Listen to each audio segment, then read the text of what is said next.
నెల్లూరు జిల్లాలో ఇరుకల్ల పరమేశ్వరి అమ్మవారి జాతర నిర్వహణ వ్యవహారం రాజకీయ రంగు పులుముకుంటోంది. కార్తీక దీపోత్సవం రోజున అమ్మవారి జాతరను జరిపించాలని గతేడాది ఆధ్యాత్మిక గురువు గరికపాటి నరసింహారావు సూచించారు. దీంతో ఎమ్మెల్యే హోదాలో ఉన్న కోటంరెడ్డి శ్రీధర్ రెడ్డి ఈ ఏడాది మార్చి 26, 27, 28 తేదీల్లో వైభవంగా జాతర నిర్వహిస్తామని ప్రకటించారు. అందుకోసం అప్పటి నుంచి అనేక ఏర్పాట్లు చేస్తున్నారు.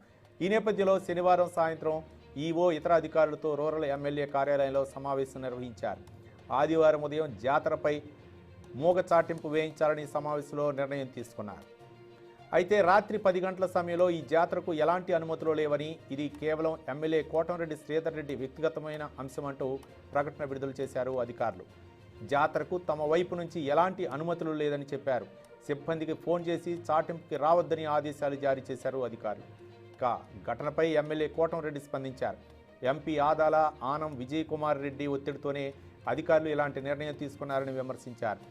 జాతర జరగడం సింహపురి వాసులకు ఎంతో అవసరమన్న ఆయన గ్రామ అరిష్టం నుంచి తప్పించుకోవాలంటే జాతర చేయాలని ఆధ్యాత్మిక గురువులు సూచించారని గుర్తు చేశారు.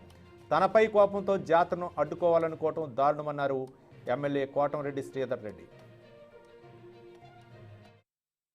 అవకాశం రావాలి కదా స్వామి, అదే చెప్పింది. అర్థం కాకుండా మాట్లాడక అవకాశం రావాలి కదా.